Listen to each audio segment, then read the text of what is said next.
There's more news coming through. Iran is now counter-striking there. So the Ben Gurion airport and some other sites in Israel are on the Iranian radar. Israel's rescue services have said to, and this is as per the AFP reports. AFP is a news agency. So the AFP reports say that 11 people have been hurt. At least one impact has been reported in central Israel after Iran has launched a counter wave of 2 waves of missile strikes. So this is in response to its nuclear facilities being targeted. It's Israel that's coming under attack. Iran is saying that the Ben Gurion airport has been targeted.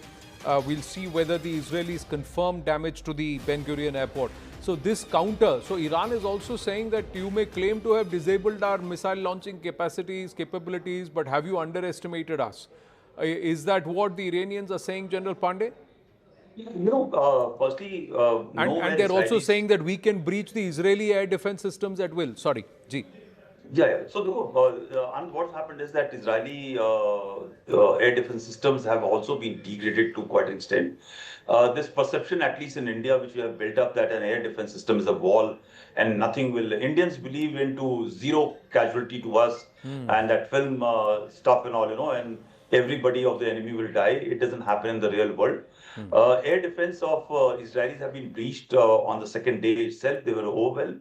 They don't have adequate number of munition to carry out counter-strike or to contain the missiles which are coming in. While the Americans have been able to supply some, but yet I don't think they have got their air defense system back the way they required to have be.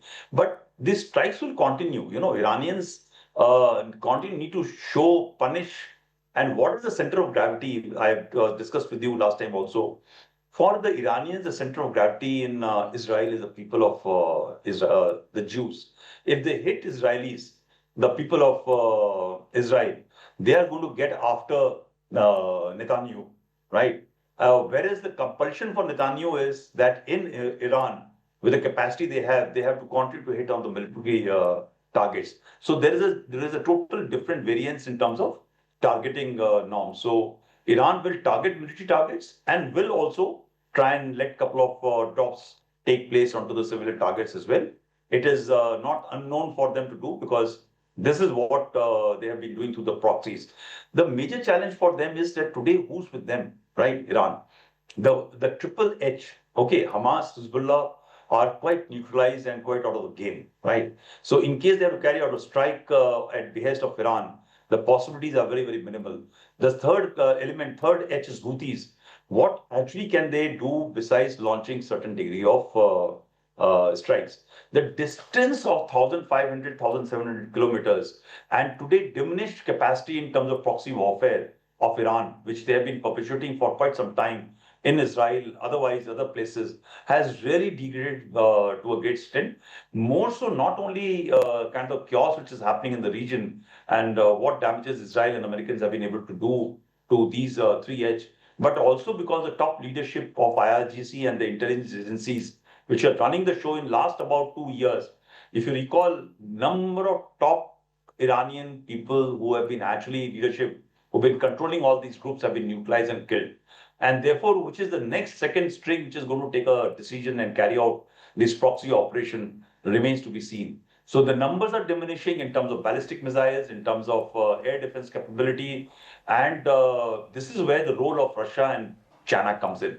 Can they support Iran? Can they send some munitions, this thing, through which route? Through the route of shipping, through the route of land, through the route of air?